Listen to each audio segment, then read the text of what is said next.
తెలంగాణ రాష్ట్రంలో చేవెళ్లలోని మొయినాబాద్ నిన్న కోర్టు విధి నిర్వహణలు సందర్భంగా మహిళా అడ్వకేట్ ను కూడా చూడకుండా దుండగులు దాడి చేయడం చాలా బాధాకరమని వారికి వీధిని బహిష్కరిస్తూ పాటు సంఘీభావం తెలిపారు. రోజు రోజుకు అడ్వకేట్లపైన దాడి జరుగుతున్న ఈ విషయాన్ని దృష్టిలో ఉంచుకొని వారిపైన కఠినమైన శిక్ష అమలు చట్టాలు తీసుకోవాలని వారు డిమాండ్ చేశారు. అదేవిధంగా ప్రతి వారికి న్యాయం అన్యాయం ఏది కావాలన్నా ముందుండి విధులు నిర్మించే అడ్వకేట్లపైన దాడి చేయడం చాలా బాధాకరమని వారు అన్నారు.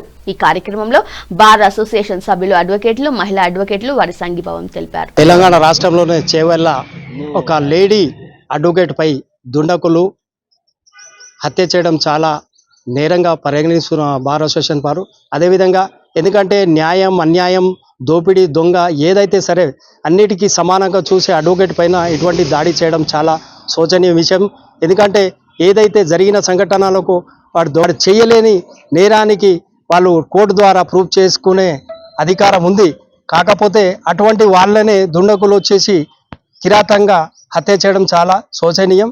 ఈ హత్యకు చేసిన వారిని వెంటనే శిక్షించాలని ఇవాళ నిర్మల్ జిల్లా బార్ అసోసియేషన్ తరపు నుంచి అన్ని కోర్టులను ఇప్పుడు వాళ్ళకు నిరసన తెలుపడంతో పాటు ఇవాళ బహిష్కరణతో పాటు విధిని బహిష్కరించడం, దాంతోపాటు సంఘీభావం తెలుపడం జరిగింది. ఏదైతే నేరస్తులను చూడు ఆ నేరస్తులను వెంటనే అరెస్ట్ చేసి కఠినంగా శిక్షించాలని బార్ అసోసియేషన్ నిర్మల్ నుంచి వాళ్ళు డిమాండ్ చేస్తున్నారు. సువర్షన్, ఉమ్మడి ఆదిలాబాద్ జిల్లా. జరిగిందో సంఘటన మరి మా న్యాయవాద సోదరి చేవెళ్ల బార్ అసోసియేషన్ మెంబరు స్వప్న గారు నిన్న దుండగుల చేతిలో హత్యకు అతి కిరాతకంగా గురవడం జరిగింది. మరి దీన్ని నిర్మల్ బార్ అసోసియేషన్ తీవ్రంగా ఖండిస్తూ ఉన్నది.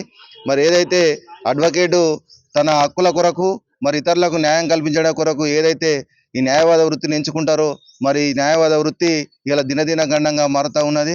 కాబట్టి ఇప్పటికైనా రాష్ట్ర ప్రభుత్వం ఈ హత్యను మరి చాలా ఈ నిందితులను కఠినంగా శిక్షించి ఈ హత్యనైనా ఇకనైనా గమనించి అడ్వకేట్ ప్రొటెక్షన్ యాక్ట్ తీసుకువచ్చి న్యాయవాదులకు తగిన రక్షణ కల్పించవలసిందిగా కోరుతా ఉన్నాను. స్వప్న అడ్వకేటు మొయినాబాద్ లో జరిగిన సంఘటన ఏదైతే ఉందో దాన్ని తీవ్రంగా ఖండిస్తూ నిర్మల్ బార్ అసోసియేషన్ తీవ్రంగా ఖండిస్తూ ఈరోజు నిరాశ తెలపడం జరిగింది. కోర్టు వారికి అబ్స్టైన్ చేయడం జరిగింది. త్రూఅవుట్ తెలంగాణలో గవర్నమెంట్ ఏదైతే ఉందో త్వరగా నిందితులకు శిక్ష పడే విధంగా చూడాలి.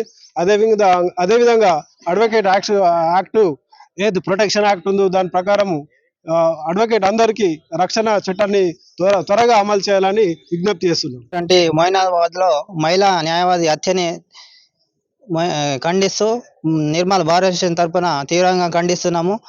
రాష్ట్ర ప్రభుత్వం వెంటనే దీనిపై స్పందించి అడ్వకేట్ ప్రొటెక్షన్ యాక్ట్ని అమలు చేయాలని చెప్పేసి మా బార్ అసోసియేషన్ తరఫున డిమాండ్ చేస్తూ ఈరోజు విధులను బైకాట్ చేస్తున్నాము.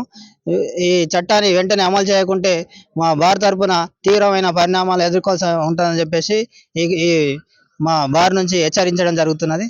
వెంటనే కఠినంగా శిక్షించాలని చెప్పేసి కూడా ఈ విధంగా మేము డిమాండ్ చేయడం జరుగుతుంది. సంఘటన ఏదైతే ఉందో మొయినాబాద్లో ఒక మహిళ అని కూడా చూడకుండా తీవ్రంగా గొంతు కోసి చంపడం అనేది బాధాకరం. వెంటనే అడ్వకేట్ ప్రొటెక్షన్ యాక్ట్ అనేది అమలు చేయాలి. ఇలాంటి వాళ్ళని ఖచ్చితంగా కఠినంగా శిక్షించాలి. అండ్ కిడ్స్ అనేవాళ్ళు they are very much needed for countries justice. They themselves are not having any protection against them. We are condemning it. That's a brutal attack on advocates. It's one of the part of the attacks on among all those. And this is being a lady advocate. We being a lady advocates, upcoming advocates, it will feel us so insecure to roam outside. For that reason, we need a justice and accused persons who are there, whatever be the reason, but they killed an advocate, which is very condemnable. So I request the government to bring up the Advocates Protection Act in order to protect ourselves.